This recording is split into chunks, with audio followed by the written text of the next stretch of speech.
Good evening, folks, family, friends, loved ones, enemies, frenemies, wizards, witches, muggles, mudbloods, people of Middle Earth to another episode of Disguise Coverage. The only podcast, I keep saying it every week, I just want to make sure everybody knows, the only podcast that gives you an equal amount of blueberries in each muffin. Russ, do you know what movie that's from? No idea. It's Dude, from I'm Casino. terrible with. You ever seen Casino? Oh, okay. Yes. Yeah, I'm De terrible with Niro's in the back. movies. Yes, I got you. That's fair. That's fair. You may be terrible with movies, but that's fine because this isn't a movie podcast. It's a football podcast. That's why I brought you on. But the only podcast that gives you equal amount of blueberries in each muffin, of course, Disguise Coverage is part of the Cover One Sports Network. There you go. There. I got it. It's like the wheels are spinning now. I'm like, okay, I got this.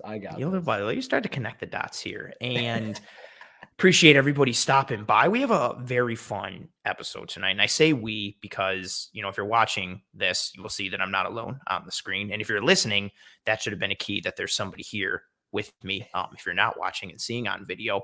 But I have on the show Mr. Russell Brown. Find him on Twitter at Russ NFL Draft. He's a national scout and host of the Cover One NFL Draft podcast for Cover One. Does a ton of written work on the Cover One website. And also, Russ, for you, I wore this shirt for you.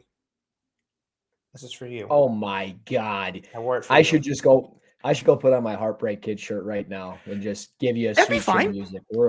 That'd be fine. That'd be fine. Just change mid-show. Right? Just pull it, just pull it off and do a little HBK pose as the pyro goes off behind you. Oh, dude, like the little flex. That'd be unreal. That would be sick. A little flex. That would be a sick I should flex. get some pyro. We should all get pyro. I feel like we haven't really done podcasting correctly because we don't have any pyro. I'm actually disappointed in us. We should make that a company, Podcast Pyro. There you go. All right, episode over. We have to brainstorm on how to make this a reality. Go to the Shark Tank. Oh, we can make it happen here. We're personable. We're charismatic. We got some good ideas. We could make some things happen. I'm sure everybody would love Podcast Pyro. We can make that happen. But I appreciate you stopping by because, as people I would hope know based on what I have written here and mentioned, National Scout and the NFL Draft podcast and all that stuff, you really know your stuff when it comes to college football. I had you on the show several times last offseason, including both nights for night 1 and night 2 of the NFL draft. We hashed out a lot of stuff. You were there for, my shoulder to cry on when there were some picks that I was not a fan of. And I will appreciate you forever for being that. But you really know your stuff. And you were at the Senior Bowl last week, a lot to digest. This cornerback class is good. And for Bills fans, I think it is just so important based on how the season ended, being in a similar position to last year in terms of like Tre'Davious White and then what else. There's just so many question marks. I want to start with those question marks for the Bills because you had a comment on the Air Raid Hour earlier this week about Levi Wallace, Bills number 2 corner from this past year, upcoming free agent. As an outside guy, so you're just, you talk ball, college, NFL, all that stuff, and you are a Detroit Lions fan. So you are not in the, fan perspective of Bills Mafia from a pure objective mind as a guy who watches and knows football. What are your thoughts on the corner 2 situation, particularly Levi Wallace? Well, I think it was like maybe 2 years ago, I actually wrote a piece like in September. Thank you, Kendall. I wrote it back in September of like 2 years ago, going into the season or whatever, that the Bills need to get a number 2 corner. And I didn't think they would be able to get it done at that moment in time. I can't remember what players I suggested they go either maybe trade for or free agency. And I was being like honest with my assumption, and that really in just my watching and everything else. But I'm like, it's going to come back and it's going to bite them in the butt. Like, it's what my team did for so long. And I don't want to see that happen to the Bills because, Trey White was a first round corner and they have not really addressed the position with, I think, the same way that they addressed, defensive end, offensive line. They aren't taking the same approach. And maybe this year will be different. You can only do so much in every draft, but I just feel like this free agency or in this draft, they have to find something because, you take the Lions, for example, it's perfect. 1998, they took Terry Fair, the pick before Randy Moss. And then from 1998 until Jeff Okudah, they didn't take a first-round corner. And if I remember correctly, the only corner they took in the first 2 rounds between then and now was Darius Slay. And they got lucky there, but they never added anybody opposite of Darius Slay. So I'm saying from my point of view is I don't want to see this team do the exact same thing. I want to see this team go out there and clean up this defense, because let's be honest, like, you're playing the Chiefs probably every year in the playoffs. If you're either in the first round or you're making it, with a first round bye, going to the AFC Championship, whatever it is, you're going to have to deal with the Chiefs for quite some time. It's not like it's just going to go away. So if that's going to be the case, like, clean this defense up. And that way also, if you have this defense really cleaned up, you can get that first round bye. You can continue to have home playoff games.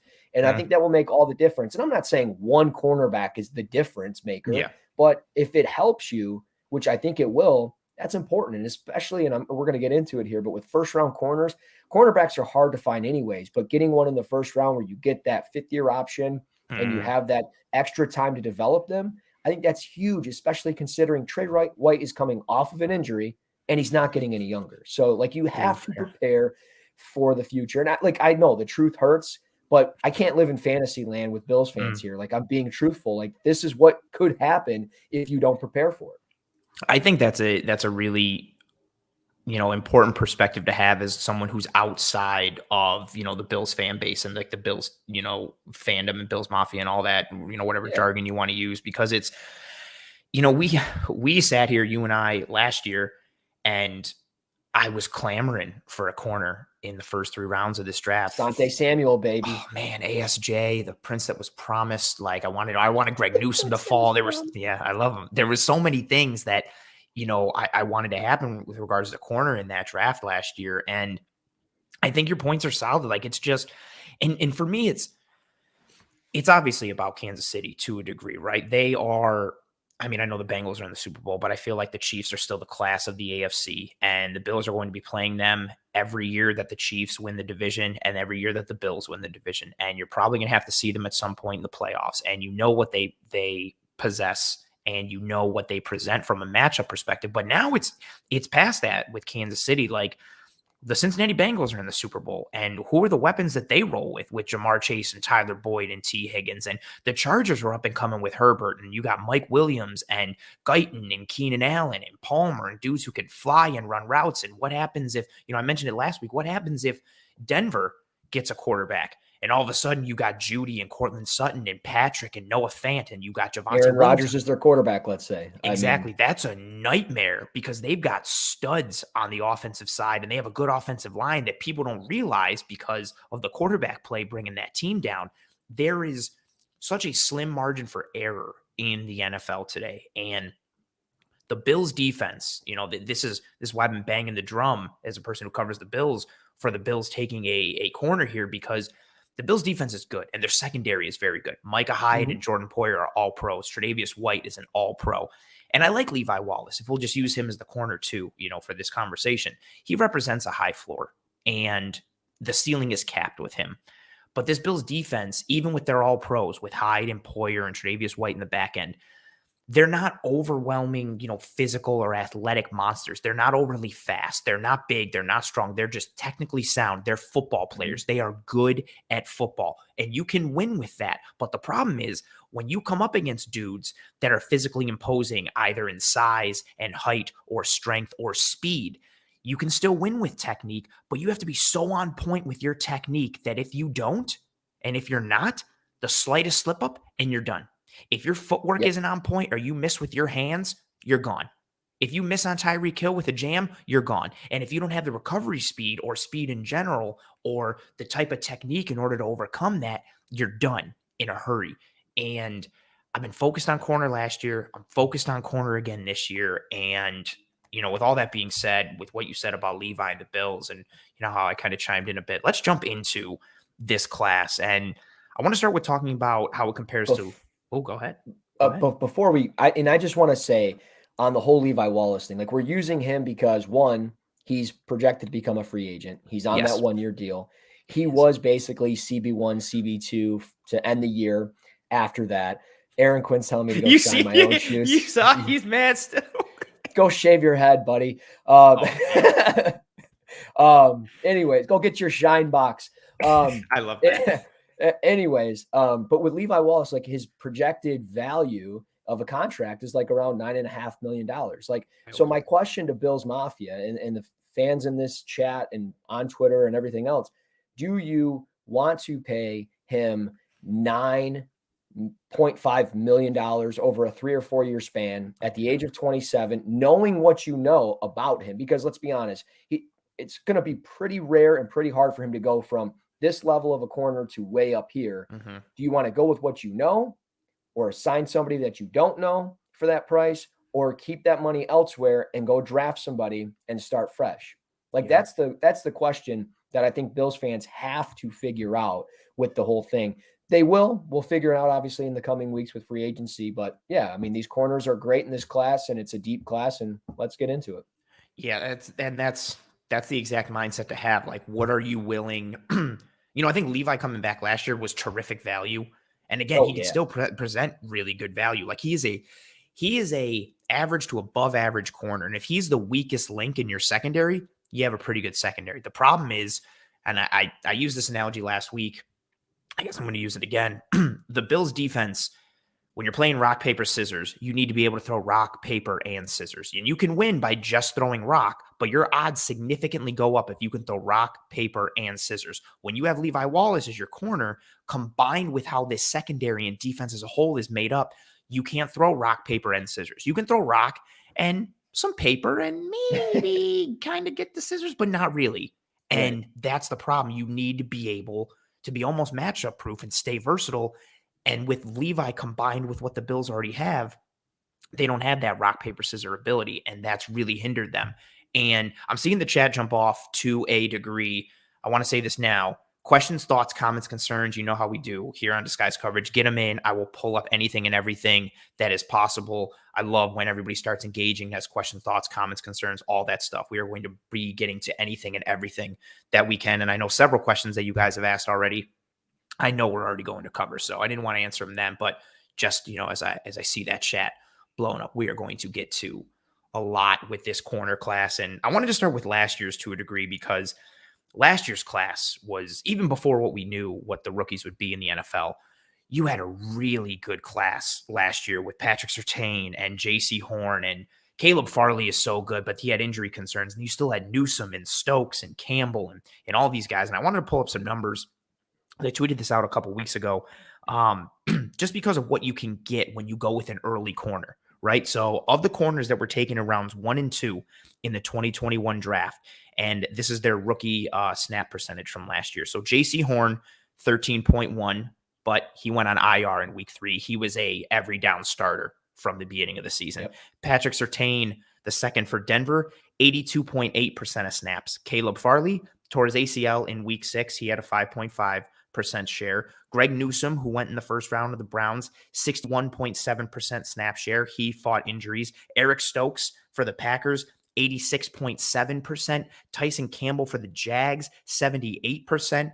Kelvin Joseph for the Cowboys, 14.3%. He had injuries. Asante Samuel Jr. to round out the second round at 59.6%. He also had some injuries. You could also throw in Paulson Adebo from the third round if you wanted to. He saw a lot of meaningful snaps as the year went on. But I use that to kind of buttress this statement of how good last year's cornerback class was, especially at the top. It was good at the top, but it was good overall. What do you think of this year's cornerback class in comparison to the 2021 group?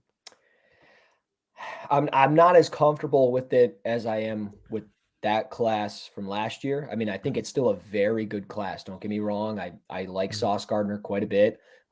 Maybe more than just the average person or the consensus. I do like Derek Stingley as well. And I do like, Andrew Booth Jr. And it could be close. I could be off on my projection of it, but I thought Patrick Surtain was going to be an absolute stud. I really liked Asante Samuel. I thought he was a first round player. Yes. I liked Greg Newsome a lot. So a lot of these names that you're throwing out there, I liked a lot of them, like Calvin Joseph, for example, like great player overall, like physically, and then just from his footwork perspective, really fluid with his lower body. He just had some stuff off the field that was an issue, but I think he can become very good. Tyson Campbell, same type of deal. little bit smaller, but physical, Mhm. closed really well, and, a rookie. And so, like, that's the thing. Like, these guys as rookies, it's hard to necessarily project them right away. Like, do we throw them away now, or do we keep thinking, hey, in another Mhm. year or two, they're going to become studs, all pro guys, things like that? So I think that stuff can certainly happen, and it can happen with this class as well. I still like this class though a lot. And I think if you're in position to get one, and I think that's why it's so important there at the 25th pick, when you have that Mhm. corner that is potentially right there in your lap. I mean, if Andrew Booth Jr. is there, or Roger McCreary or something like that, if those guys are there, like, I just feel like you have to pull the trigger on them, because the further back you get away from those players, a little bit more questionable it becomes. Like, I saw some stuff Mhm. about Tariq Woolen out of UTSA. Yep. That's fine. Sure, he could be a potential steal in the third round Mhm. or something like that, but you're projecting that he's going to be a Yeah. steal. And yeah, I'm projecting that Sauce Gardner is going to be really good, but like, I feel a lot safer over Yeah. that than the really unknown. And that brings me back to the Levi Wallace thing.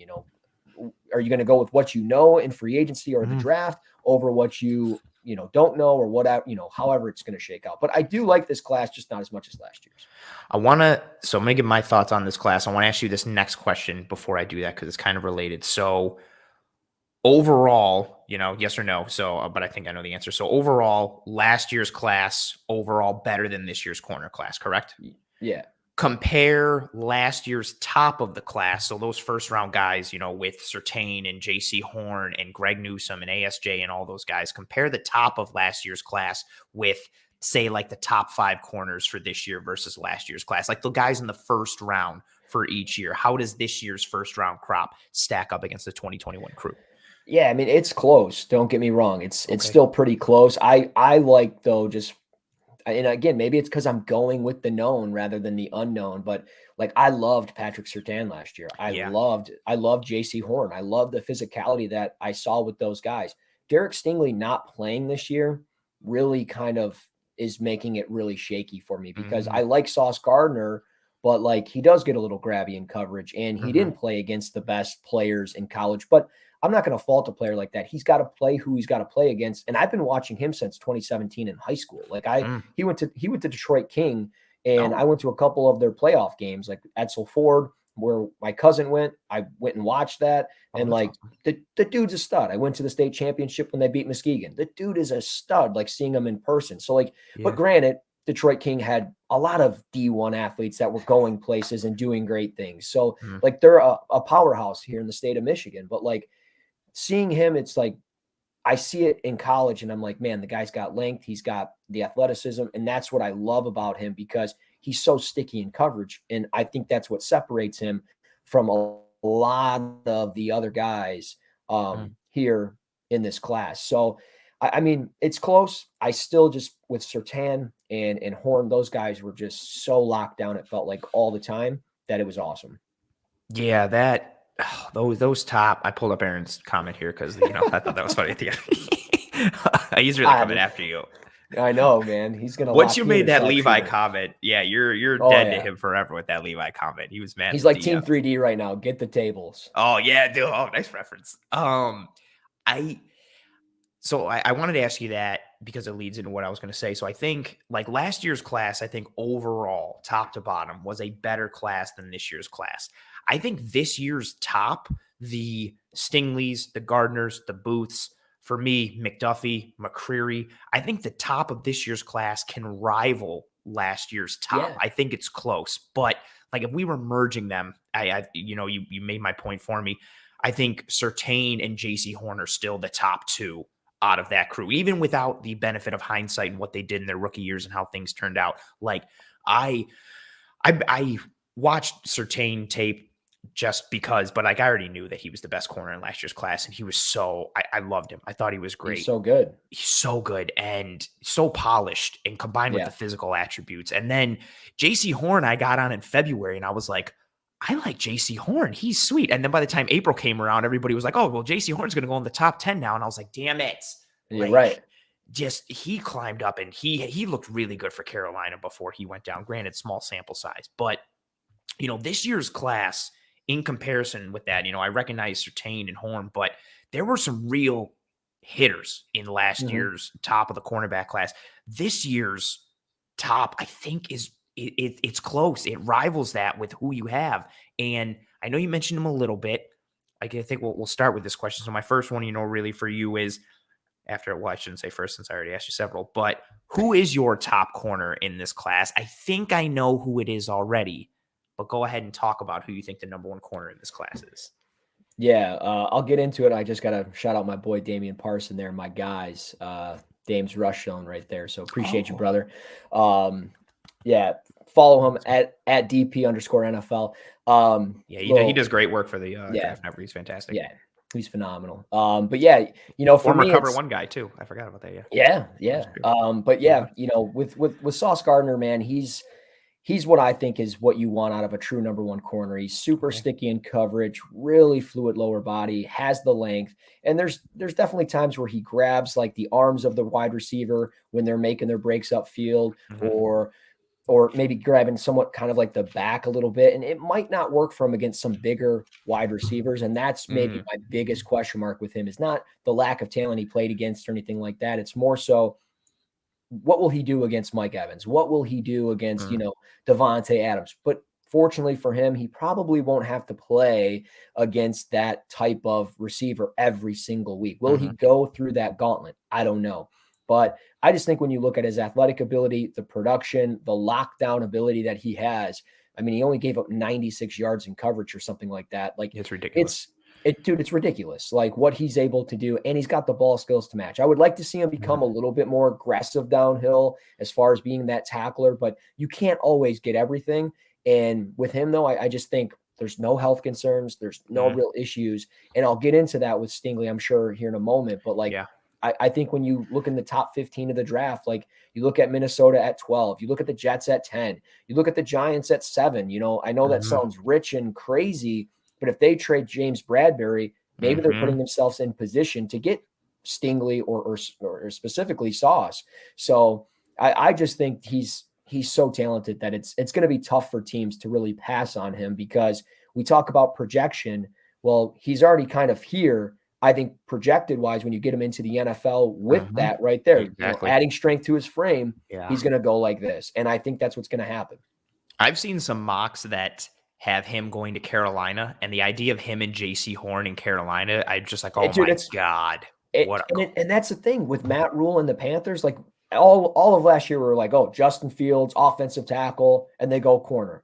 And it's like, well, what are they going to do this year? Because they're in position to get a quarterback, but I could see them going defense again. It wouldn't surprise me at all. I mean, Stephon Gilmore's gone. He's a free agent. He's probably not going to re-sign there. They have JC Horn, but if he's coming back from an injury, do they already feel like, hey, what if he doesn't, what if it's a prolonged injury, especially and that's the thing, that's where I'm going to get into with like Derek Stingley, receivers, cornerbacks, lower body injuries, man, those things tend to reoccur. It is what it is. Like whether it's look at Caleb Farley from last year. Like, we had all those injury concerns with him coming out of Va Tech, and then he tears his ACL right away almost, and done like he had done multiple times in college. Right. And it's it's just like you have an ankle, you have a high ankle sprain, you have a knee, a calf, or something, and it just tends to come back. And now with Stingley, I mean, you're talking about a foot. Like, how important are your feet as a cornerback? Like, they're so important. A little important. Like a little important. Like, so, whether you're in your back pedal, you're stopping on a dime, trying to close, whatever it is that you're trying to do, like, you need those things just as much as you need your hips. And if those lower body parts stop working, you stop producing. And I can't trust that. So when I look at Sauce, sure, could get stronger, but I got to go with the guy that I know right now is healthy. His film is both impressive to me and super boring, but boring in like a good way. You posted, he doesn't always get the ball either. That's true. He doesn't get thrown at. And you posted a clip yesterday of, I think, a highlight of him. I think they were against East Carolina. No, maybe that was one from today. The guy ran the dig. Yeah. And he's just all on him, like lockdown on him, and maybe a little grabby if you want to go there. But and I said 80% of the Sauce Gardner clips are that he's just, he's impressed, jams a guy, and he's right there in phase, step for step, in his hip pocket, all over him. There's nowhere to go. like no joke, like 8 out of every 10, he's always right there on Yep. the receiver. Yep. I finished up the Tulsa game, and they were they had twins to the right, twins right, and then they had the H back who checked and kind of released in like a little swing pattern there, and the guy got the ball, but that wasn't on Sauce. Like, that wasn't the yards that he gave up. He was all over his guy, and he came down and made the tackle. And it's like, dude, like, he's all over the field. You watch him blitz, you watch him. He's just like, he's quick, he's long, and that stuff, you can't teach that type of stuff. So you can get a guy stronger, you can get him faster, he can get more knowledgeable with zone responsibilities or things like that. But I think he's good there anyway, so it doesn't really matter. But I mean, he's a dude, man, and I just think he's a top 10 worthy player in this draft. It's crazy to think about. So where am I now? So he's 6'3", 200 pounds. We'll get obviously official. He doesn't look like he's 200 pounds though. No, he does not. But imagine, again, like Kendall's comment earlier, if he puts on NFL muscle to his frame, and even if he gets to like 205, 207, like, he's not going to become like 215. But if he just gets a little thicker, combined with that length and size, because that's part of it too, right? Like, he's got this inherent ability because of his technique to stay in phase, whether it's in zone, in man coverage, in a variety of routes, whether it's going vertical, whether it's digs, whether it's crossers, drags, his ability to shoot, his quickness. But he's got good change of direction for somebody with that length, which is also unreal. So if he just gets a little stronger, or maybe not even stronger, just gets a little thicker to be able to handle the bigger receivers of the world, there's so much to like about him. And I go back and forth with him as my corner one. I've rotated out so many guys as my corner one this year. Like, stick to your guns, bro. Just stick to it. It's hard. And I know Stingley missed time, but his film is so impressive. Like, when he's there, like his size too, like 6'1", 195, like, he's big, but he's thick. He's explosive. He's athletic. You see him working man and zone. He's in off, he's in press. He's his feet and his hips, his tackling ability, like, there's so much to like there, but that injury concern is a big one for me. And like, I don't know, like, he's a big domino for me in what I really want to get to as well, because I feel like the talent is there. He reminds me, ironically, he's not as injury prone as Caleb Farley, but Farley, the conversation was like, well, if he's healthy, he's like arguably the best player in the draft. People liked him that much. I wonder if Stingley, does he fall into the 20s a little bit, especially considering, again, you've got legit talent in this corner group in the first round. Like, if Sauce Gardner goes 1 in terms of like corner, not 1 overall. Yeah. If I'm looking, and I could see a very real scenario where Sauce goes first, Booth goes. I've seen several, and this isn't just from a Mox perspective, it's from what I like as well with McDuffie. I've seen mocks that have McDuffie going at 10. Like, some people have McDuffie as their number 1 corner. Like, there's a real scenario where all of a sudden maybe Stingley's the 3rd or 4th corner off the board, and he's falling into the low teens or 20s because of those injury concerns and not really having a year last year. He's still, for me, all things considered, he's my corner 1. Sauce, his tape is so up there, like, and it objectively, he's right there with me. My question to you and the chat and people out there in Bills Mafia, if Stingley falls to, let's say, 20 to Pittsburgh. Boy, don't do this to me. You're at 25. Okay. Pittsburgh, I think, only has like 5 picks. If you could correct me if I'm wrong. I don't think they have that many picks, because I did a mock draft for them today. I think that's only like 5 picks. You had an amazing mock for the Jets today. I really hope they don't get it. You crushed that Jets one too, man. Oh my God. What a mock. I was like, man, if that's a legit thing, like, buy me a Jets jersey and put me in the ground, because that's insane. You just kept hitting after hit after hit. Oh my God. I mean, sometimes those simulators are a little unrealistic, but I felt like that was relatively close to being like the real thing. Draft. It was a good haul. But yeah, back to my point, like, Stingley's there at 20. Do you trade up and go get him from 25 to 20? Steelers move back. Maybe they're able to land Desmond Ridder. In the perfect world, they get a couple of extra picks. They're still able to get a quarterback or an offensive tackle. Let's say Trevor Penning is there, or Zion Johnson is there or something, and they're able to move back, take an offensive lineman, move on with life. But you guys move up and gets Derek Stingley at 20. I don't think that would be that much of a price. And most importantly, you're getting in front of New England to prevent him from potentially grabbing him because they're picking 21. And if he's there at 21, I think New England would go all in. But interesting. I mean, that's what I would think. But the first comment here in the chat from Monster Clubhouse is that I would love to try and trade up a couple spots to see if we can snag Stingley. To me, he's corner 1. Booth is corner 2.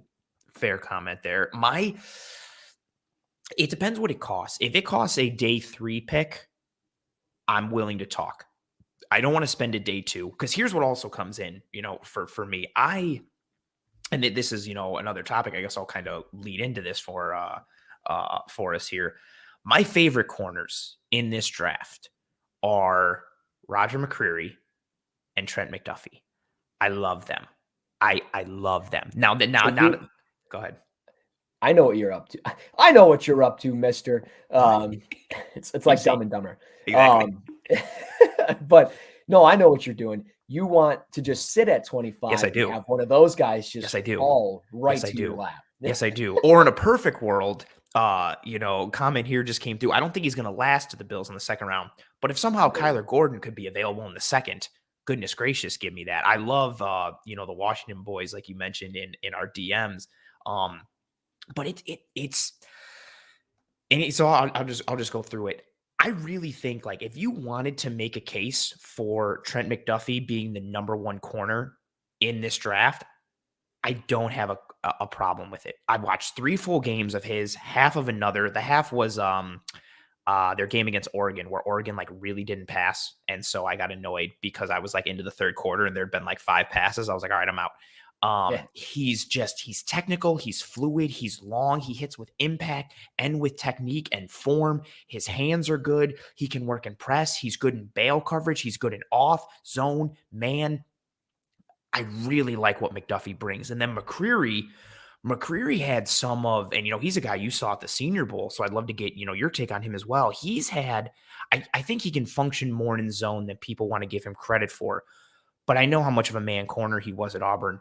He had some of the best man coverage college tape I've seen in a very long time. Like he makes wide receivers work for every single inch. If he gets beat, it's by a hair. The biggest time he got beat was on that Mechie jerk route in OT against Bama, which people like to point to that game as, well, he had a bad game. He got beat.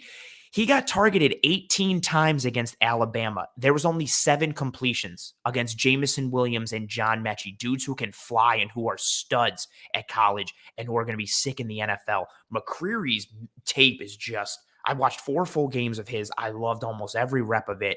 And that's, I'm conflicted a little with my head and my heart because I would love to be like, well, Stingley, all things considered, Stingley is that dude. But McDuffie and McCreary are no slouch.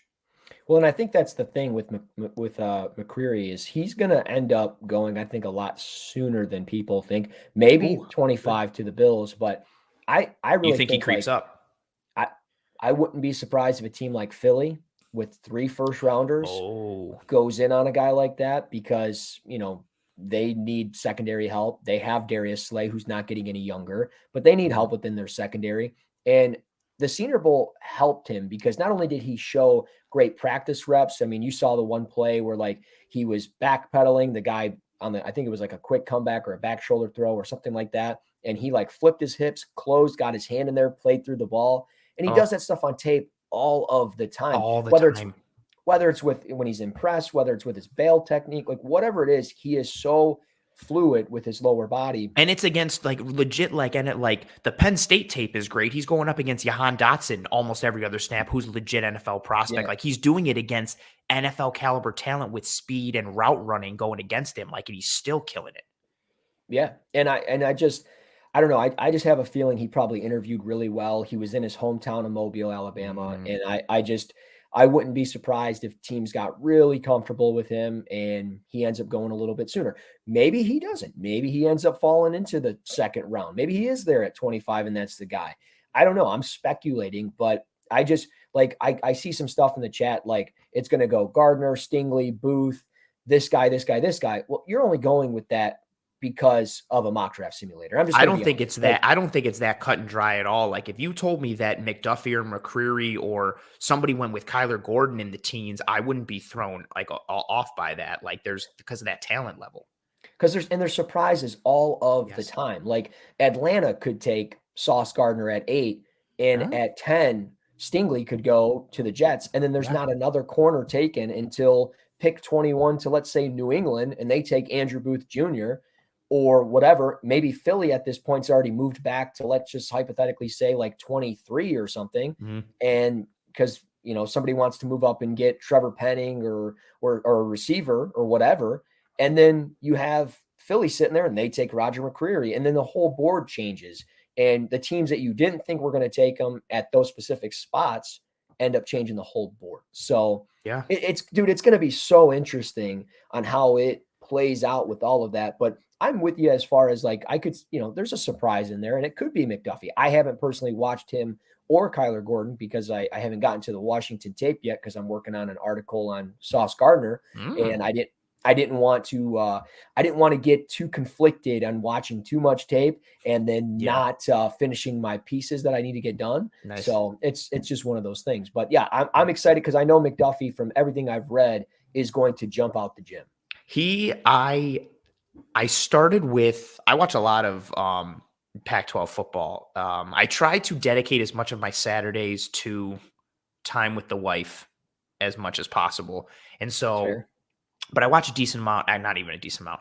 I watch a lot of college football, but it's even easier at night because she conks out and then it's 10 o'clock, 10:30. And I'm like, sweet, FS1, ESPN, let me get all the Pac-12 football that's going on. So I've seen a lot of Washington games. And I wanted to start with Gordon, and I did start with Kyler Gordon. And Trent McDuffie just kept popping off the screen. Don't you love when that happens, but also hate when that happens? Yes, because it's one of those like it's one of those if you're trying to watch for everything, you see nothing. So like you can't be like, okay, cool, let me watch this tape. I'm gonna watch both these guys on this play. You can't do that. Like you have to focus on one, you have to niche down. And yeah, I watched Gordon and I kept just being like, oh, McDuffie. Like, and I'd be like, oh, who made that play? McDuffie. Like, and it just kept happening and happening. Yeah, I'm excited when you get to the Washington boys because they're sick. And I want to know your thoughts on them when we get to it.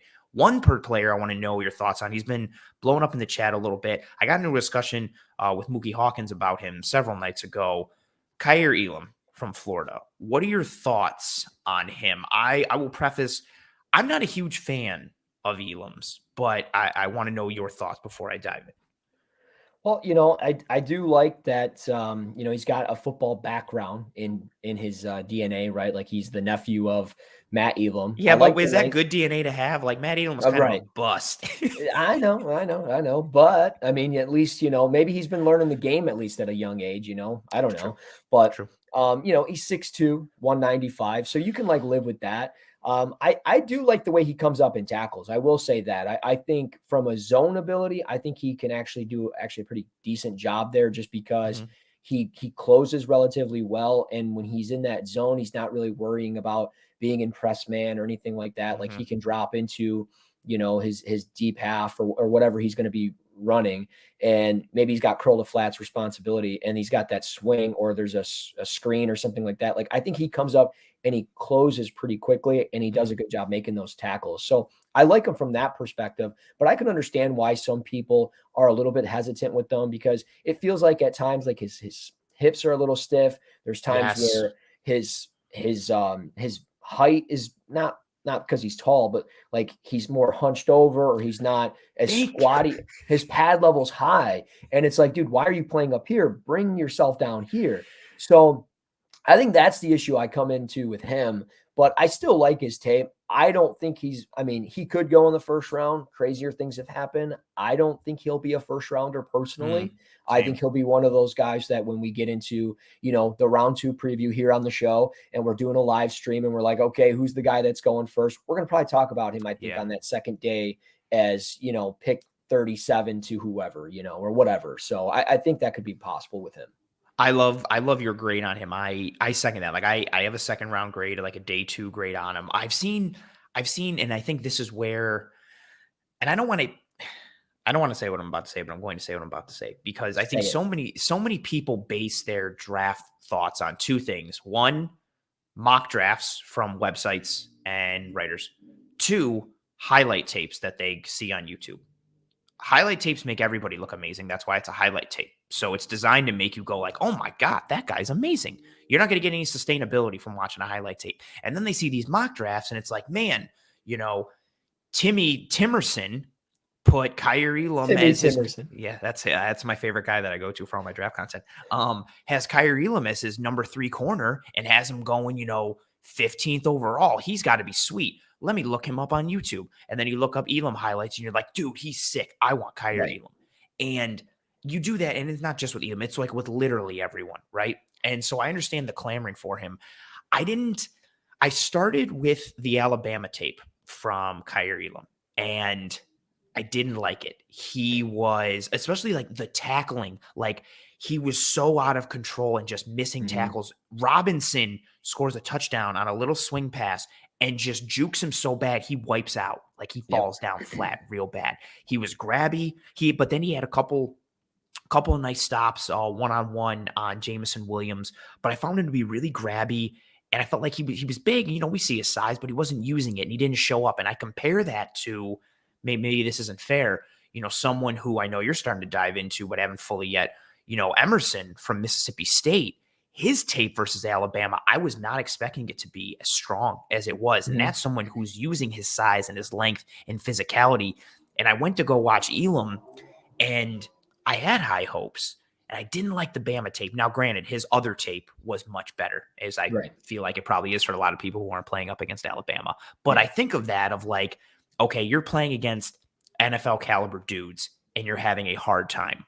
What's going to happen when you get into the NFL where every dude is an NFL caliber dude because they're in the NFL? But then I also think of the little things of like, I don't know, maybe he was so geeked up for that game that he was playing a little out of control, wasn't bringing his technique. I had a similar thought with Cam Taylor-Britt. His Oklahoma tape is terrible. He's getting into fights like every other play. He's out of phase. He's whiffing on tackles. Terrible. And then you pop on the tape against Michigan or against Purdue, and dude is running down guys from 25 yards away. First play of the game, dude, he lays out the guy on the sidelines. Yes. There's one. Oh, I got goosebumps thinking about it. There's one that I tweeted for the Michigan game. He blitzes from the boundary right onto McNamara, and it's a screen, and he just stops, retraces. It's a 3rd and 4. He's deep into the backfield. He stops, traces back, and crushes Haskins for a 2-yard gain and forces a punt. And I was like, oh, like that was sweet. And you see more of that. So you can't get dragged down with, as Kendall says there, dude, Britt's tape against Michigan is nuts. That was the first game. That was the first game I watched of him, and it was like, let me watch more of this guy. Right. And then I just kept watching, and I was like, damn, like he's solid, Like I watched him against Penn State after that and a couple other games, and I'm like, man, like I like this kid a lot. And getting to talk to him at the Senior Bowl was really cool because you could see he wasn't like annoyed that I was asking questions. Like some of those guys, like at times, all right, I've already been asked this. Like he had passion about talking just ball. And like, that's what it's about. Like when I can see that passion, I'm like, all right, that guy's going to go home. He's going to watch tape. He's going to rewatch those plays, how he gets better, etc. And I think that's the thing. And, to your point with Elam, like I agree on the Alabama game because there was times with like, for example, completely different position, Charles Cross of Mississippi State. You watch him against Alabama and you watch other tape of him, and it's like, man, super flexible with his lower body, real squatty. I like guys like that because they, I think, move better. They already have low pad level. And even if they raise their pad level, they're pretty much in position to do what they need to do as an offensive tackle. But with him against Alabama, didn't say he had bad tape, but he wasn't as flexible. And I was like, man, is he just overthinking it because it's Alabama? And that could be the same thing with Elam. Just overthinking things at time. And I think that's the thing with some of these guys. Like we don't know the verbiage of what they actually have to be doing on those plays. So if he's supposed to be pressing a guy and then dropping back like in a zone coverage or something, why would you do that? I don't know. But defenses are sometimes defenses are complicated, right? Like they make things more complicated than they need to be. And that's the problem. And the Bills did that 13 seconds. We did that. And I asked Cam Taylor-Britt that. I was like, your knowledge of zone coverage, of where you need to be in your spots and your drops, what you need to do in man coverage. Like, you're so consistent in those areas, and you're patient and you trust your athletic ability. Why is that? And he's like, just my coaches, man. Like, they simplified everything. If it wasn't for them, like, I wouldn't be the player I am. And it's like, so that's maybe the issues that we're coming across. So maybe Elam would be a good fit for the Bills because they have, a good defensive staff, experience with Frazier, McDermott, et cetera. So maybe, I don't know. We'll see how it plays out. But yeah, I'm with you on Elam, second round type of kid. There's so many factors that have to go into it. You hit on one too that, I think we've highlighted so much throughout. I think like Eric Turner does it all the time. I know I've said it a bunch, like the whole idea of, we don't know exactly what any player's responsibility is on a given play. We are piecing it together based on what the rest of we're using the context clues from what the rest of the defense is doing based on what we know about the game, based on what we studied or played or put together. And so we're like, okay, like this guy got beat on this play because he was supposed to do A. But in reality, if we could talk to that player, he might be like, oh, no, actually, no, I was supposed to do F and G on this one. And you're like, oh, you weren't doing A. Okay, that completely changes the way that I graded you for this play here. And, I got to stop. Super chat. One, John, thank you so much for your donation. As always, you are a hero, and I appreciate the hell out of you. His comment here, 6'4", 205-pound Tariq Woolen from the University of Texas, San Antonio, a.k.a. UTSA. I like to say UTSA because it makes me laugh. 33-plus arms, 4.45 or better speed, a project. So was Josh Allen. Your thoughts? Also, Senior Bowl there at 25. Well, University of Northern Iowa offensive lineman Penning and UConn defensive tackle Travis Jones, a free agent dream, 6'6", 330-pound one tech Akeem Hicks. There's a lot to unpack here from John. We'll start with Tariq Woolen, who you posted, I think, a clip of his a couple days ago, or maybe not. Yes, you did. He had some nice one-on-one rep. Yes. Against, he was matched Calvin Austin. He was matched up with Calvin Austin. And it might have been Velus Jones. I think it was Calvin Austin. I'm pretty positive. It was Austin, where Austin releases on the outside release. He tries to get back inside. Woolen uses his length, doesn't allow him to, shifts real nice. It's a really good coverage play. But he does, you got to see him up close and personal. What are your thoughts on Woolen? Yeah, I mean, he's long. You can see the athleticism, and I think that's what's making him so intriguing is, like, there's already been the rumors of, the 4.45 speed and stuff like that. So you can see it. And, like, I think that's what's going to make him really intriguing, might make him a top 50 pick. I think he might be there at 61 for the Bills. I think that's their second round pick.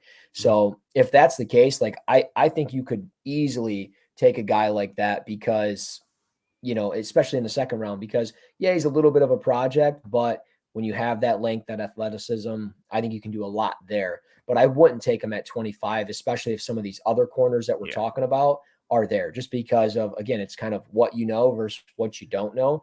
And we kind of know about these guys. We don't really know about Tariq Woolen because, I mean, I haven't watched his tape. I'll be honest. Like, I'm not going to sit here and lie to you. But what I know with some of these other guys, I trust that. I trust that ability to go up against those true D1 athletes and things like that. As far as, Trevor Penning, you're really excited about him because he's 6'6", 330, plays with a nasty side. I'm with you.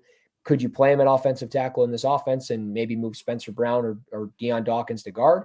Maybe, but I wouldn't move Penning from tackle to guard. Like, he struggled already a little bit at tackle. Moving guys inside is not always the answer. It's not your automatic fix. Like, there's different things that you have to do as an offensive lineman from your feet, from, your overall technique. Like, when you're a guard, like, you're not really on that island as an offensive tackle. You are on an island because you have to worry about, what's on the left side of you, what's on the right side. Like, you always have to be a constant communicator. But if you're on a left tackle, like, you just kind of talk to your guard and you worry about what's on the outside of you. But it's just different. And he struggled at times, and he does a lot of two-hand punches. He doesn't always, follow through with his feet. He can get out of whack. But I do like Penning. Don't get me wrong. It just, what do you do with the rest of your team if you take him at 25 or whatever? Yeah, and then what's the fit? And, like, does he scream a Bills Mafia type player? Absolutely. I could see him chugging beers and running through tables and everything else. Like, no doubt about it. Like, burying dudes' faces into the ground for no reason on a one-on-one drill in the Senior Bowl. Yeah. And don't get me wrong. Like, him and Spencer Brown would be awesome together. I really think that. And add in Dawkins, I think it's awesome. But one, I don't know if he's going to be there. And two, I don't know if that's necessarily the direction you want to go in round one, especially when we're talking corners. But then Travis Jones, I don't see Hakeem Hicks there. I don't. I mean, from a size perspective, they're completely different. I don't think Hicks is 6'4". Maybe I'm wrong, but I know Travis Jones is 6'4", like 325. And I mean, he doesn't look as fast as Hicks. He doesn't look as explosive as Hicks. He's a big body that at times brings his pad level up, doesn't always follow through with his hands, and he can get stonewalled sometimes. Like Zion Johnson at times stoned him. So I love the buzz around Travis Jones, but at the same time, like, I'm not saying and I'm sure, John, you're not saying first round guys. So I got you. Yeah, he came in the comments and said, I'm feeling these are guys who could be there potentially 25, but more like the 55 to 60 range in the second round where the Bills are going to be. Yeah, I mean, Penning, I don't think will be there. These other two guys, absolutely. Travis Jones, and if you want to add them, absolutely. I mean, because if you, and like I'll say this, from a Bills fit, you put Ed Oliver as your 3 tech, or I guess you could have him as your 1 tech, but I would put him as my 3. And then I would take Travis Jones and I'd plug him inside, having him as a 2-eye, a 0 shade, and things like that, and just having him basically taking up the A gap and hoping that he can 2 gap for me as well. And I think he can do that. So I like it, but I'm just saying I wouldn't compare him to Hakeem Hicks. That's a little rich. I'm not gonna add anything because I think you said it all, and you said it quite well. Sorry, I kind of took over there. No, take it over, man. You're my guest. I have to accommodate you, right? You know so much. You're a Detroit guy. We had an argument on Twitter about Detroit and Bills stuff because we were going back and forth, and things got mean and nasty. But it was good fun. It was good fun. It was good fun. It was a good time. I love it and I love how Greg loves pettiness. So I love how Greg was like this like thread gives me strength. And I was like, of course it does, because you love pettiness. But no, you nailed everything. You were spot on with every piece, and sticking with the corners here. We hit on some of these guys, and at this point we've talked about a lot of corners here so far, but we really hit more on the first round and the top of the class. Let's start to talk about middle round guys, or potentially later round guys. Who's somebody, if we want to classify them as a sleeper? It could be somebody you think is a day 3 guy, that it could be a day 2 guy, or somebody who you think is going to go in the second or third round. That could be like an early second or late first round type of guy who's, a corner, or, if you got multiple, guys that you think are being slept on a little bit when it comes to the radar for corners here. Yeah. I mean, I'll start at the top, kind of my favorite day 2 corner. And I mean, again, I haven't watched Emerson or the Washington guys yet, so maybe my opinion will change, but just kind of staying with Cincinnati. And I think I said this the other day on the Air Raid show, but I'll say it again here, is I don't think we gave enough props to Sauce Gardner and Kobe Bryant at Cincinnati. I really don't. I think those guys were maybe one of the best, if not the best, cornerback duos in the country. I really do believe that. Okay. And, you see Sauce always locking guys up, but Kobe Bryant at times does a really good job to the field side. That's a lot of the stuff that he did. He played to the field side pretty often, it felt like, in their defense. And he is not like Sauce, but he can get really in the hip pocket of guys, but he's patient and he recovers so well. Like there's times like it's at the Senior Bowl, guys were pushing off of him and he was still in phase. He was there and he was putting his hands, through the catch, playing through their hands there at the catch point, competing. And I think Kobe Bryant is somebody that, one, will probably test pretty well. And I just think from a man coverage ability, I think he's just so talented. So I like him a lot. I'll also add Mario Goodrich from Clemson. One of my guys, I'll be honest. Like I like Andrew Booth, don't get me wrong, but Mario Goodrich, that like the last 4 or 5 games of the year, just always around the football, and just is somebody that, yeah, he's good. He's got good physicality. And like there were times in Mobile where he didn't make like a play. Like it was like, where is this guy at? But again, I just think it's one of those maybe a little bit too big of the moment. So maybe he's a 3rd or 4th round guy. Maybe he goes much sooner than that. I don't know. But I like what he does in run support. I like what he can do with his ball skills. And I just think he's one of those guys that if you're able to land him, I think you can mold him. Now, maybe he's not necessarily going to be this super number 1 superstar type of corner, but I think you can mold him into a solid number 2. And that's really what we're talking about here, finding that number 2. And maybe you do find that number 1 guy, but to kind of have 2 number 1 corners, that'd be awesome. That'd be so legit, but it doesn't always happen. But with Goodrich, man, I just think he's a fun player at 6 foot 190. I would like to see him get a little bit stronger, as far as in press man and things like that. But he's a sticky corner, man, and he does a good job. And then just, I see my guy Ron Beck in there. Any sleepers at corner? I will say, if we can somehow land this tape, it would be clutch. We might be the only people in the market with it. Gregory Jr. out of Ochita Baptist. Wow. Digging deep. The dude, I was at the Senior Bowl, looked pretty long at times, but he competed, man. And like, while he wasn't some D1 stud, he was in on the mix on a lot of plays, and he was where he needed to be, whether the ball was put on the money or not. Like, he was in position to make plays, and I just want to watch more of him. So I think he could potentially be like a 4th or 5th round pick to like a team like the Jets, because they coached him at the Senior Bowl. But I'm just curious if other teams are going to really pay mind to him.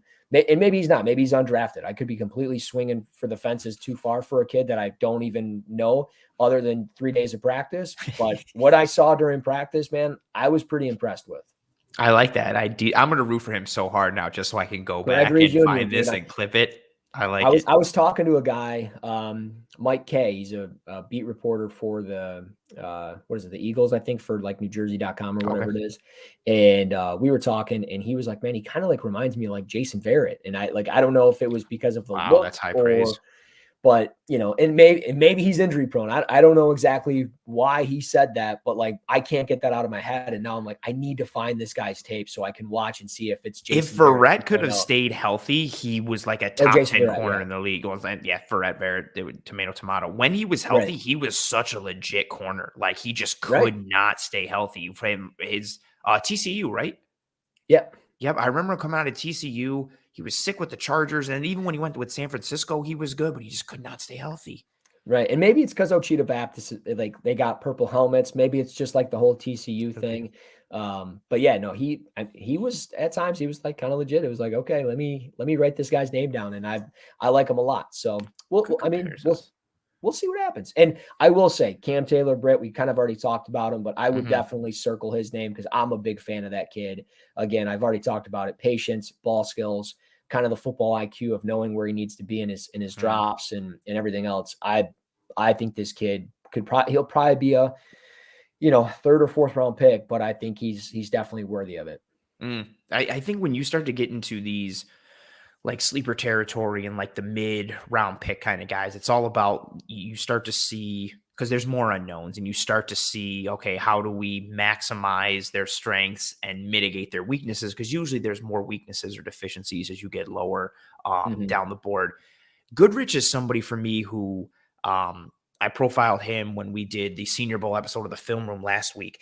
And I'm so torn on him because I saw so many reps of game tape for him where he was just getting beat vertically like so much. And then several, granted it was drills, and they're not completely true in telling at the Senior Bowl, especially when it's like 1-on-1 and the receiver can go anywhere they want on the field. Like, it's designed for the DB to lose.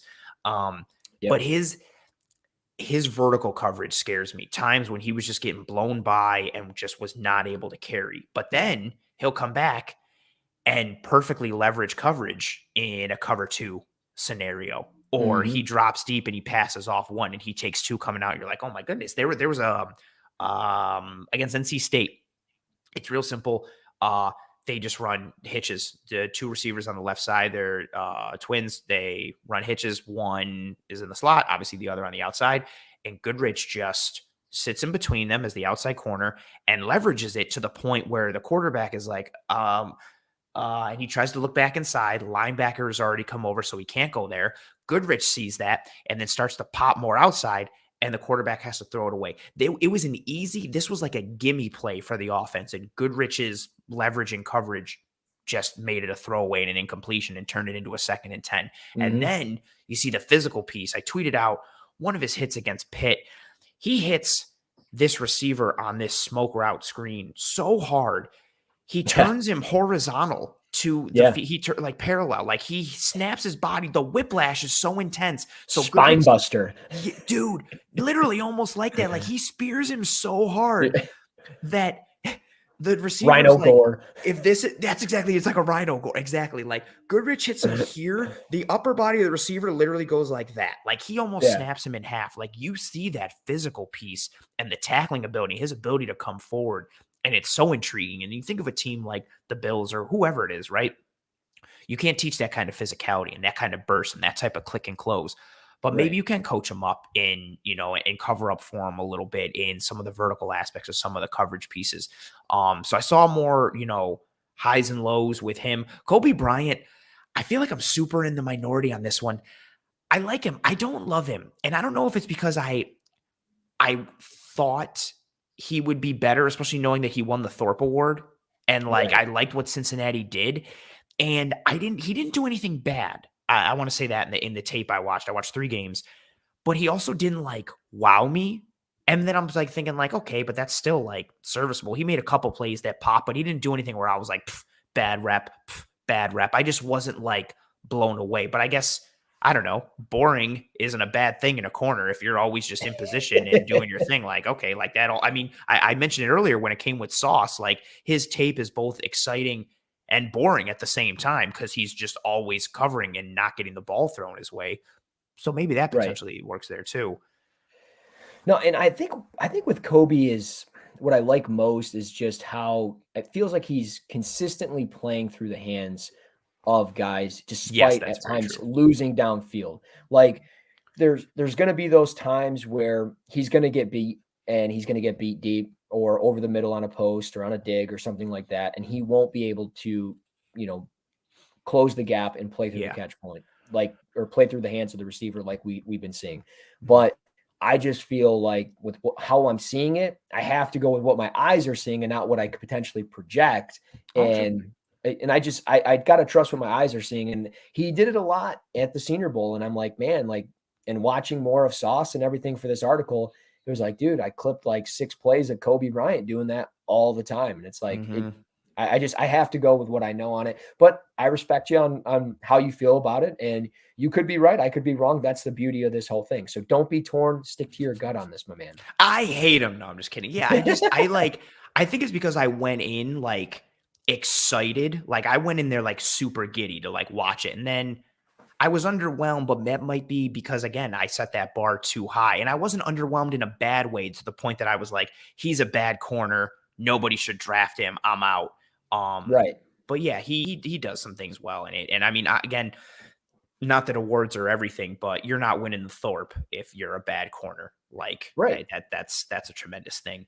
A sleeper for me who I really like, and I know you like him too, Marcus Jones from Houston. Goodness gracious. Here's a fun one too. If people can, watch the tape, and I'm going to be posting several clips because I deep dove into him. Houston plays Memphis, and he has several very good reps against Mr. Calvin Austin III, who I know Bills fans love because they saw, oh my God, this guy's super fast, and look what he does, and all this stuff.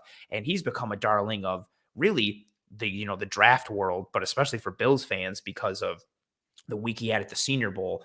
And if you want to see somebody cover Calvin Austin, you look at Marcus Jones, who just really good coverage. And what's exciting about him for me is he's not polished and he's not refined in his technique. Right. And he'll get beat, but he's so fast and he's such a good athlete that it's almost like there's plays. And again, there's one against Calvin Austin who can fly and who's a very good route runner. Yeah. Jones is lined up on him in press man. And he goes to on the right side boundary, and he goes to jam him with his left hand, completely misses. And Austin just gets upfield, 2 steps, slant inside. So Jones gets caught. He tries to get him here, doesn't, falls this way while Austin's cutting on his inside.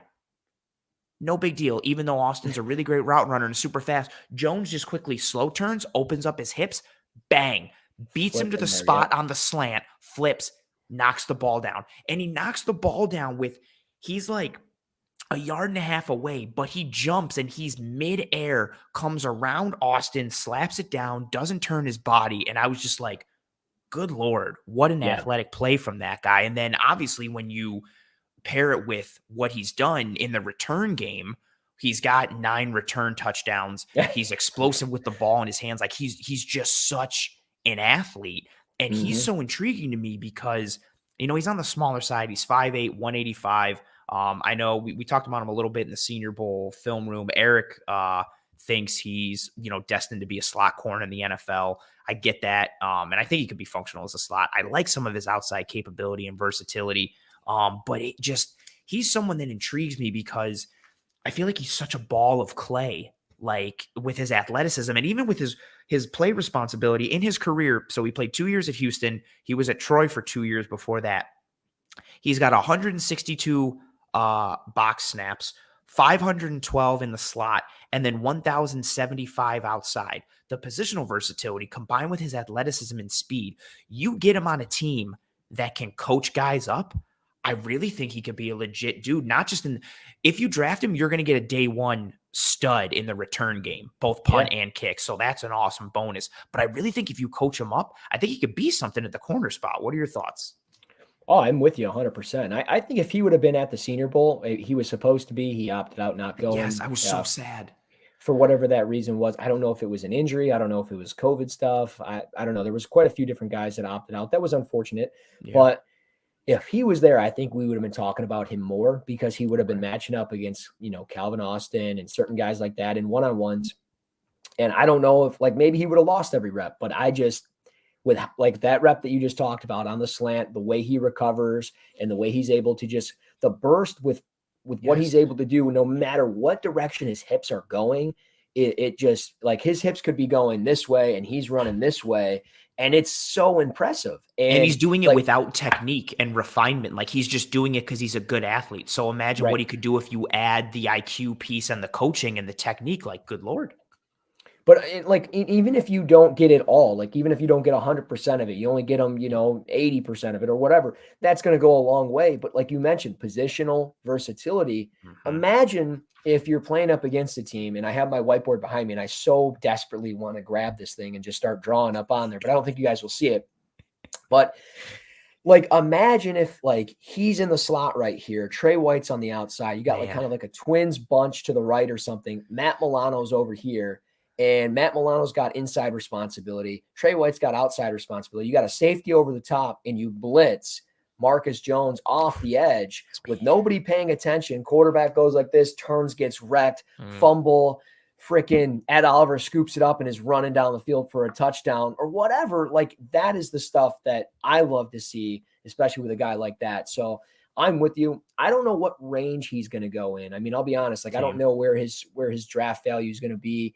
I mean, I would probably put it in the same conversation as we have some of these other guys like Kobe Bryant and stuff, maybe 3rd, 4th round. And maybe that's just where he goes. Again, maybe he falls a little bit because of there is an injury or an off the field concern. We don't know what it's going to be, but I think if you can get your hands on a guy like that, you can mold him. That's huge. And maybe, and again, I saw something, I think Aaron posted it earlier, maybe, $5 or $6 million for Levi Wallace. I think you'd take that. Maybe you trade for James Bradbury somehow, and maybe you add Marcus Jones later in the draft and you go other positions in the 1st and 2nd round, and your 3rd round pick is Marcus Jones. I think you'd be more than happy with that, depending on what those 1st and 2nd round picks are. Maybe you trade for Asante Samuel Jr. somehow. That'd be fantastic. And then while you're at it, also trade. Yeah, trade for Samuel. Just talk to the Chargers. I'm sure they would trade Samuel, Derwin James, and Joey Bosa. Probably pretty easy. You know what? Let's get Herbert while we're at it. Even though we have Allen, let's run dual quarterback sets. No one's seen it. They're not going to know how to defend it. Galaxy. Call Green Bay, get Jair Alexander, get Aaron Rodgers. Aaron Rodgers will play quarterback. Josh Allen will play his position that he should play, tight end, and then just move on with life, or let's put Josh at running back and let's run some triple option, the passing combinations off the pitch, man, it would just be great. Bring out the wing T, baby. Let's go. Let's do it. Everything listen, modern, RPOs are basically just modern day option football, just for the new age. So everything just gets recycled and updated. Why not? Let's bring it all back. Life's a circle, baby. Life's a circle. Exactly it. That's everything's cyclical. I really like Marcus Jones for what he can bring. My thought with him is I think right now he's like a 4th rounder guy, a little Right. 4th or 5th, maybe could creep into the 3rd, but like 4th or 5th. I think, as we see every year, you mentioned what he could have done for his draft stock if he had been at the Senior Bowl. I think he's one of those guys that if he tests off the charts at the combine, like we think he could, if he runs I don't know, like a 4.4 240 and his 3-cone and change of direction, and you just see him in person, I think he could potentially raise his stock and solidify himself into like the early 4th, late 3rd, or maybe even mid-3rd scenario. Again, especially combined with his return ability. And I think this comment here from Jonathan, I'm guessing it's towards Marcus Jones, saying he's non-existent in run support and can't shed blocks. He is 5'8". he is I would say, with being 5'8" and 185, he does have issues at times shedding blocks, but it's not because he's not willing. I also don't think he's non-existent in run support. Like, he may get like pushed out, but he comes forward and he makes several tackles. He's a willing tackler from an effort and a mentality standpoint. And with a guy that's like technique that, piece. exactly, with a guy who's willing and has the effort, you can coach him up a little bit. Now, granted, he's not all of a sudden going to become like 6 foot and 195 pounds. That's not Right. going to be a thing. So he's going to have some disadvantages, but he's willing in that regard. And I think that's why, for me, it's not like a complete deficiency where I'm like, well, he can't do this and that, because the effort is there. He just needs some of that coaching piece to it. And yeah, I like him a lot. I mean, there's a I lot. will say, yeah, there's a lot of corners. I will say another guy that I haven't watched fully, but I do like, and he just kind of fell off this year, is Josh Joby from Alabama. Oh, I mean, 6 foot 190, really aggressive, pretty good, tackler in run support and things like that. Pretty good press corner, but the issue is just where's his long speed at, and can his lower body just like not be so stiff? I mean, he is just everything is just like we were talking about some of these other guys, like, Roger McCreary, so fluid. This guy, not so much. And it's like, can he get better with, zone coverage responsibilities? Am I going to only rely on him in his aggressiveness and press man situations and risk the chance of him getting burnt vertically down the field? Like, it's hard to kind of gauge on what he's going to be at the next level, where his value is going to be at the next level. So I think he's another one, though, that, I didn't have him listed on the show as we were talking beforehand, but like, he like came in my head and I was like, man, like you kind of forget about the guy, but like, he's a 4-star recruit, played at Alabama, played against some premier talent, practiced against premier talent. Like, yeah. I'm not saying he's a diamond in the rough. A 4-star recruit shouldn't be a diamond in the rough type guy, Right. but I mean, in this draft, he might fall under the radar a little bit, and maybe he carves out a decent role. I don't know, but Josh Joby's another name just to kind of add to the mix. There's a lot of corners in this draft, and that's a benefit. It's just about the Bills finding the right guy for at least the next 3 to 5 years. I mean, that's got to be the hope. Is you've got kind of a window here right now with this roster that's ready-made to win a championship. Can you add that one piece defensively in your secondary that helps to get you there? And I think they can. It's just a matter of who's it going to be. Is it one of these round 1 guys? Is it one of these 3rd or 4th rounders we're talking about? I don't know. I'm excited to see how it plays out. That's for sure. I got one more question for you on one more player, because we've hit on a lot. We've hit on Stingley and Ahmad Gardner and McDuffie and McCreary and Gordon and Cam Taylor-Britt and so many guys. And one other top level guy who we haven't really hit on too much, Andrew Booth, who had, I don't want to say a bad year, but not a great year in 2021. But you see the intangibles that he has and the traits that he has and the athleticism and the burst and the versatility and the physicality. And, think of the other things where he's gotten beat and lost in coverage and loses his man or just whiffs on a tackle and all these things that led to his, down year in 2021. What are your thoughts on him in terms of where he slots in this first round? Because again, he's another guy where some people have him still as like corner 1, and some people have him as like corner 7 or corner 6 or corner 8, with the thought that he could maybe fall to like the back half or the back end of round 1. What are your thoughts on Booth? Well, I mean, I think he's CB3, Gardner, Stingley, him. But kind of similar to Caleb Farley last year. He fell down draft boards. So maybe Stingley falls down draft boards and we see CB2 and Andrew Booth, or maybe even CB1, just kind of depending on what happens. Maybe it's a similar situation. As we said earlier in the show to start us off, both draft classes in the cornerback spot or the position are relatively close. Like it's pretty close at the top. So maybe it's kind of the same thing here, but with Booth, really good man corner, good length. I like what he does in run support. I like that he's willing to come up and make hits. Super willing, almost too willing at times. Right. And when he does, it's like, okay. And when everything comes together, it's like, boom, this dude, great, awesome, love him, phenomenal. But at the same time, there are times where he has his misses, and it's like his feet are stuck in the ground, but his body is leaving and going to make the tackle. And it's like, wait a minute. He doesn't bring his feet. Yes. It kills me. He just lunges and reaches with that upper body. And then sometimes he connects and he just flips or blasts somebody. And then other times he grabs air and it's bad.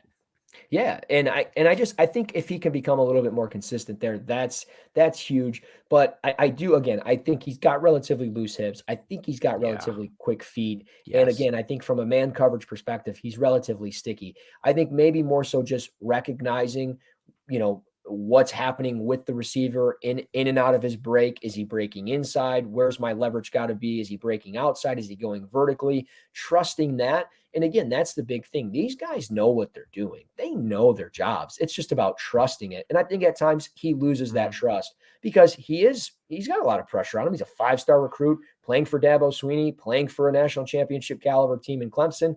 I can't always fault the guy.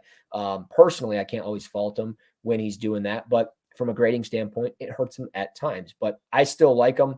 I would be shocked if he was there at 25. And if he was, I'd be like, yo, let's go. Let's get him. Run up. But, the fit that I think is perfect for him is 21. I hate saying it, is 21 to the Patriots. Doing this. I know. I think it's Stop a great putting fit. all the good people to New England. Give them someone bad. Have them take a kicker. I know, right? But there's also the possibility of like the Ravens at 14. Like they need cornerback help. The Eagles, who knows? Maybe the Chargers, maybe they double down. They add Andrew Booth Jr. with Asante Samuel Jr. and just crush your hopes and dreams. That would be, that would be a sick, that would crush me, but also like, that'd be such a sick young corner tandem. And then you got Derwin James patrolling on the back too. Oh man, what a sick. With those pass rushers, man, you never know. That'd be nasty. That would be sick. I think I could see that too, actually. The Chargers going as defensive back. That's not crazy. That's not even like crazy fantasy booking. That's like kind of legit. I think there's so many things to like about this corner class, and there's, if we tie it back to the Bills, but not necessarily with that, there's a lot of top end talent in this draft as a whole. And I think the Bills, at 25, somebody legitimate from a corner perspective is going to be there, to the point that like last year, once Newsome came off, I thought the best corner that you're getting right there is either Stokes or Asante Samuel Jr. This year, I think there's a legit spot where, and nothing against Stokes or Asante Samuel Jr. I don't think either one of them were in the conversation for like corner 1 or corner 2 in last year's draft. And, again, maybe that could be due to the fact that Surtain and Horn were so sick and so on and so forth. But there's a chance the Bills are there at 25 and McCreary is there or McDuffie is there, or potentially Booth is there, or there's some sort of scenario where there's going to be a legit corner available at 25 for the Buffalo Bills. And then you start to play that game of like, okay, who else is there? And can they get somebody in round 2 or 3 and so on and so forth? But there's, for Bills fans, to kind of tie a bow on it, there's going to be a legit corner available at 25. And maybe that legit corner is there, and maybe Devontae Wyatt or Jordan Davis is also there. Or, I know some people want wide receiver, and maybe one of the stud wide receivers are there, or, an offensive lineman. I don't want to get even further down the rabbit hole and start naming people and possibilities, but it's going to be that game again for the Bills of, okay, do they think they need a better corner 2? Or are they going to keep rolling with this rotation of like, Tre'Davious White, and then whatever we put at corner 2, like Kevin Johnson or Levi Wallace or EJ Gaines is sick, like like Dane Jackson or anybody to patch that work, that position together. But somebody's going to be there. And I just see myself being upset again, sitting here as we do this draft, watching the draft live and being like, oh my God. But that's the question, right? So like you kind of have your heart desired on a corner, but what would be the position outside of obviously quarterback where you would be like, man, why are we taking this position? Why are we taking this player? What would that be? Honestly, it'd be one that I don't think they have any chance of drafting. Like if they all of a sudden took like a tight end or a running back, I'd be like, what? Given what's on the board? Right, like going Trey McBride or Kenneth Walker or something like that. Yeah, like, I would be. But see, I would be like, what if they took Kenneth Walker? But I'd also be like, sweet. Like I love Kenneth Walker. Like, and I recognize the value of not taking a running back in round 1, but dude, Kenneth Walker's sick. Like if they took Kenneth Walker, I would kind of be okay with it. What I actually think as of right now, I think the Bills at 25 are going to take Devontae Wyatt from Georgia. I think he's going to be there, and I think they're going to take him because of their defensive tackle needs. That's my thought. I think they go D-tackle. I want them to address it in free agency. I don't know how they will, but this defensive tackle group for the Bills is very suspect with a lot of things. They have to bring Harrison Phillips back, which I think they will. Starr didn't really pan out towards the back end of the year, and or he might not be coming back. And then all of a sudden you're looking at a defensive tackle group that is just like thin. I would love for them to get like Jordan Davis. What about the Marvin Leal? Because I think he's going to fall a little bit. I don't know. You think he's going to fall? I mean, I know like the early rumor or projection was like top 5, top 10, top 15. I think top 20 is Jordan Davis, and then I think DeMarvin Leal is shortly after that. Maybe I'm wrong. I've been also wrong plenty of times in my life. That's fair. I'm also torn with the whole idea of like, again, it comes back to we're talking about the corner with like what the Bills think they need and trying to predict what they need, right? I think they need a 2-gapping defensive tackle. I think they need that. I don't know if they think they need that because it's not philosophically built into what they do in this 1-gapping, penetrating, aggressive defense.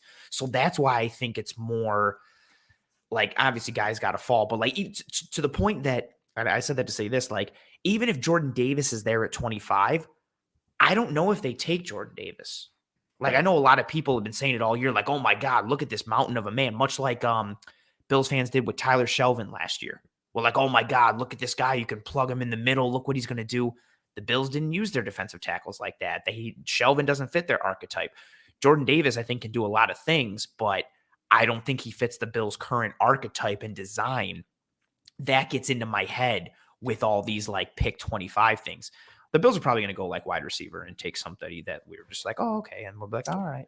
So let me just, I don't know what the term is. I maybe it's devil's advocate. I don't know. Whatever. I'm not good with that stuff, but whatever. I'm put it on the whiteboard. Right. Let me go with 4 players. You got to take your pick. Ooh, I like this game. So you got to take your pick, and the people in the chat can join in as well. Okay. So let's go with Devontae Wyatt at defensive tackle. Mm-hmm. Let's go Andrew Booth Jr. Clemson at corner. Let's go Nakobe Dean, linebacker at Georgia, even though I don't think he'll be there. But we'll go, and I don't think Booth will be there either. So we got those 3. And then what about wide receiver Jamison Williams? Take your pick. Who are you taking? Oh, this is super hard for me right now. And I'll break it down. I'm trying to like stop. Yeah, Kendall even said it. Look how giddy Ann is. I'm super excited for I love games and trivia, and then this scenario is so fun.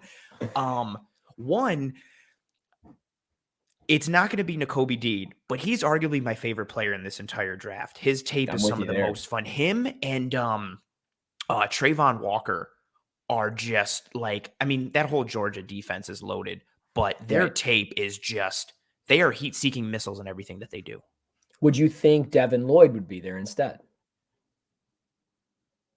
Didn't go, was supposed to be at the Senior Bowl, didn't go. Could he be hurt? This is too many. There's a lot of good players there. I know there's a lot of good players. I got to backtrack to your original. I know there's so many things. Oh, I'm super torn here because based on need, I want, like, from a pure need perspective of like what is needed right now, given what the current Bills construction is, I want to say Devontae Wyatt. But Andrew Booth is super sick and scheme versatile, and I'm saying Andrew Booth. Andrew Booth is who I'm taking there at 25 in this scenario. Devontae Wyatt is a close 1B if we want to give it in that scenario. There's a decent part of me that wants to just say F it and take Nakobe Dean and just fit him in somewhere. I don't care because he's fantastic. Right. Like I'm down for it. Yeah. I just love everything he does. And he's better in coverage than people talk about his blitzing and his tackling and how he comes forward, but he's better in coverage than people think. But I also, damn, that was a really tough one because Jameson Williams, dude, is so good too. Like his vertical ability and his route running. Because I think one of those, well, I mean, I don't think Dean and Booth will be there, so they were bad examples. But you think Dean's going to be gone by 25? I think so, man. I mean, yeah. I think when you have the Eagles there, I think you have the Chargers there who could very well just say, screw it, we're going to plug a guy like that in the middle. You have the Ravens who might not necessarily be a need, but you never know. You look at the Jets, you look at the Giants. I think he's a top 12 player, so I think he's the best linebacker in the class. So, like, when you look at the Jets and the Giants, have him over Devin Lloyd? Yeah. Like, I love Devin Lloyd. Don't get me wrong. Very explosive, got great positional versatility. You can play him off the edge. He can drop it, curl the flats responsibility, be that mid-hook defender. But the range, the ability to blitz and get after it that Nakobe Dean brings. And then beyond that, he's a great dude off the field. Got a mechanical engineering degree, super smart dude. Hasn't had a B+ since his 8th or 7th grade year of middle school. He ticks literally like every box from a mental and physical on the field, off the field perspective. He ticks it all. And again, maybe he is there. I don't know. Maybe he's maybe he is a bad dude. But I just think when you look at the teams in the top 24, the teams all before Buffalo, it's hard for me to say, no, they wouldn't take him. I have a hard time believing that. So again, maybe that was poor example, but I think one of those 4 guys will be there. And it could, and I know we're talking corners, but I wouldn't be surprised if it was like Jameson Williams. It's funny. Like my prediction is based on the Bills archetype and based on need.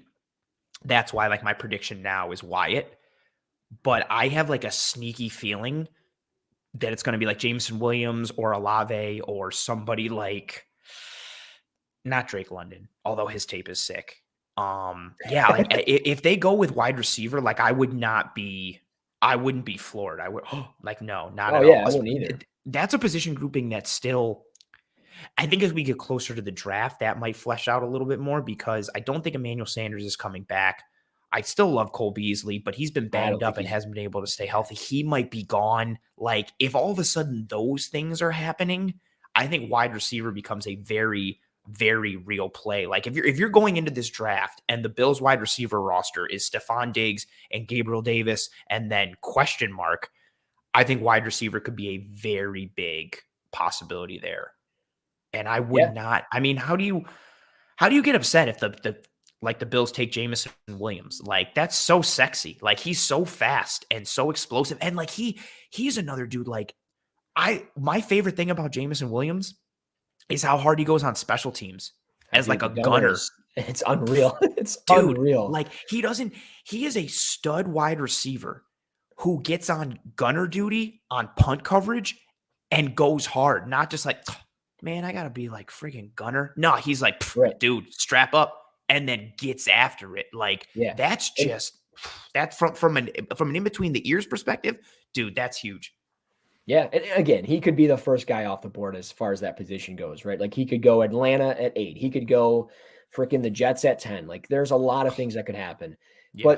But like, as we talk corner and that's a need, it's a great group, but wide receivers just as good, just as deep. And I think it's going to become a bigger need in a couple of weeks than we are probably thinking right now.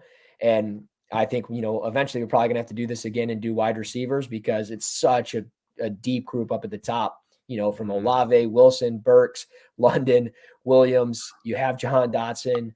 I might even be missing. You have Mechie, you have Calvin Austin, you have Christian Watson, you have Velus Jones, and some people don't even like Velus Jones because he's going to be 25 in May, but like put him on a ready-made roster. I don't care. Like the guy can run routes, man. Dude had some And I know one-on-one drills again, but some of his red zone work in the practice for the Senior Bowl, some of his red zone routes were gorgeous. The way he was Phenomenal. releasing and physical and his hands, bro, like Yeah, dude, he's got like there's the little head fake going with his shoulders going with it. And it's very like, nuanced. and dude, he's got a master's degree. Like, sure, 2016, Oh, that's right. 2017 was catching touchdown passes at USC from Sam Darnold. But at the end of the day, like, I think this dude, you put him with Josh Allen, with Gabriel Davis and freaking Stephon Diggs, dude, I think that's going to produce. I really do. I could be wrong, but I think it's going to produce. I got But no problem with like at the end of the day, right? This Bills team, and if we're just focusing on the Bills here, the Bills are a Josh Allen led team. They will go as far as Josh Allen takes them. And I want everything else to be supported. But I mean, if the Bills went offensive line or running back or wide receiver at pick 25, it's all designed to help Josh Allen. So like I have no complaints with them adding like a top guy, especially the receivers. Again, like you mentioned, this class is so deep. That's the only thing that maybe talks me out of Jameson Williams, because I think there's legit second and third round talent that can be like immediate impact players for you in 2022. right, That talks me all like the difference between a round 1 corner in this year's draft versus a round 3 corner, and then that versus a round 1 wide receiver and round 3 wide receiver. I think the difference between the corner in round 1 and the corner in round 3, I think that's a bigger gap than the wide receivers. But that being said, in this example, Jameson Williams is a stud. Like you don't go wrong drafting somebody sweet. And the Bills, like we've known, if we want to, again, because it's all in this theme, right? Like we've been talking about for the last 20 minutes, this theme of what the Bills like to do and what their philosophy is and the archetypes they go with. They have been very much a best player available draft philosophy. Yes, there's some yeah, need to it, but if they think somebody is a stud, they're going after him. If that's their guy, like Carlos Basham was last year, that's who they're going to target. And if Jameson Williams is their guy and they think he's a stud, I mean, you could also make a case that it's a position of need given where the roster is going to be at the draft. right. But I mean, you got a blue chip stud who absolutely kills it mentally and physically. It's hard to say no there. I think wide receiver is a sneaky play that as we get closer to the draft, I think you're going to see more wide receivers thrown into mock drafts, and then people will be like, "Oh my God, Jameson Williams, he's sweet. Oh no, he tore his ACL. I don't know. Is he Right. going to fall? What happens?" Well, and I think that's how their board, and that's why I brought it up, because I think that's how their board is going to fluctuate on draft day, because one of those positions is going to be really talented and those players are going to fall down some, because Mm-hmm. you could potentially have a couple quarterbacks in there. You're going to have a couple of offensive linemen. You have the edge rushers, linebackers, a couple of interior offensive lineman guys, maybe a defensive tackle or two. By the time you get to pick 25, not all 6 of those stud wide receivers are going to be gone. Not all Yeah, 6 of those corners are going to be gone, or all exactly. 3 of them. Like, there's going to be some players A available. stud, a top level, and not just like a stud for the sake of like, well, he's a stud in this draft, but if he was in any other draft, he would be blah. Like I forget who I think Seth Galina put out today that like all of the quarterbacks in this draft are all QB3. Like that's just like how he like viewed them. Well, But I you mean, don't he have might just be Joe. I don't know. Seth's a that's good also dude, fair. though. No, but like if you take that, oh, I love Seth. He's been on the show. He's fantastic, and his work is awesome. But Yeah. you can like, even if you wanted to like make that joke, whether or not it's a joke, doesn't matter. But what I'm like, there's positions in this draft where a stud is going to fall at 25, especially if more quarterbacks go in the first Right. 24 picks, like they could. If people get enamored with Malik Willis and Pickett and all that stuff, or maybe I don't know, somebody goes nuts and decides they want to take Desmond Ritter, whatever. But someone sweet from either corner, wide receiver, edge, defensive tackle, maybe linebacker if they're so inclined, someone sweet who's sweet not because of the crop of this class, but who's just sweet because they're a great football player. Somebody good is dropping to 25. And then it becomes, okay, is he the best player available? What need does he check? How do we fit him in? What do the Bills do? Boom. Somebody sweet is going to fall. And then you do that dance of need versus best player. Ooh. For sure. And I mean, you also like, there's all like the scenario of trading up is still very, and I hate doing that, like trading up, trading back, because in a perfect world, that's what happens. But Yeah. I think trading up is just as much as a possibility of drafting a corner or a wide receiver at 25. Like, because when you look at it, like Philly with 3 picks at 15, 16, and 19, and then the Saints at 18, the Saints with the roster and the cap space They Like need they picks. might need picks. They got more picks now than they have in years past, but like who's to say there's an offer that they can't refuse? Maybe you give up a third rounder this year and a third rounder next year and you move up 7 spots. Like again, I don't know. Will that math add up with the Jerry Jones calculator? I really don't care about the calculator, but whatever. Go to do your business. But at the end of the day, like, could you realistically move up? Yeah. And could you grab your guy? Yeah, you could. So like, because again, one of those studs are going to fall to that 17, 18, 19, 20, or maybe even to 25. Yeah. And at that point, like, are they going to be able to make it happen? They very well could. I mean, I know they got fortunate with the Trey White thing, moving back and having him fall there and all that stuff, but moving up and getting your guy is very much a possibility. And again, I don't know what that price tag is going to be, but some of these names we're talking about, it seems very likely that the Buffalo Bills are going to end up with one of them. It's got to be. And if you get that chance and you're close, like you try to go out, and I don't even think that's going all in. Like moving from 25 to like 18, it to me is like not going all in. Like if you get a guy there and he's fallen and he's close and you need to go after him, you go after him. And it's, man, this draft talk already, like it's so exciting. We've got so much stuff breaking down. I feel like honestly, I just want to get us out now because, Greg and Aaron are going live in 22 minutes, but I feel like we could be here for another like 2.5 hours just breaking down everything. But there is so much to like in this draft from an overall football perspective, but especially for the Buffalo Bills, especially for Bills Mafia. This is a big one. And, led off here with the cornerback grouping because cornerback is such a hot topic for Bills fans, especially with how, the 2021 season ended. There's a lot of studs in this draft. It's not as deep top to bottom as last year's class, but round one, you have a solid top of the crop like you did in last year's draft. And you've got some really intriguing guys on day 2 potential watch and maybe even early day 3. So there's a lot of possibility for the Bills here, a lot of possibility for these NFL teams. And Russ, I thank you very much for coming on tonight. Tell the people where they can find you because I also want them to get familiar with you because I have a sneaky feeling that you're probably going to be on the show a lot as we start to move forward towards the draft. Yeah, I mean, I think we'll have a couple super kicks and sharpshooters in here a couple of times. Well done. But no, yeah, I think you guys can find me on Twitter at Russ NFL Draft. You guys are welcome. It's what I do. It's no big deal. He's fantastic. Genuinely follow him. Like, just if his work is tremendous. I'm not just saying that because I like him as a person and because he's on Cover One. His work is phenomenal.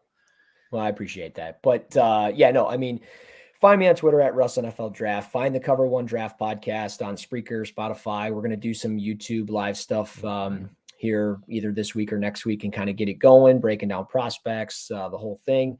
We're going to have some fun with it, but yeah, we'll be doing this again, probably kind of the same deal with like another position. Maybe we'll go position by position. I don't know. It's not my podcast. It's all on Anthony, Bret Hart, the Iron Man to make that decision. So we'll see what happens, but no, I appreciate you bringing me on, man. It was a lot of fun and I'm looking forward to doing it again.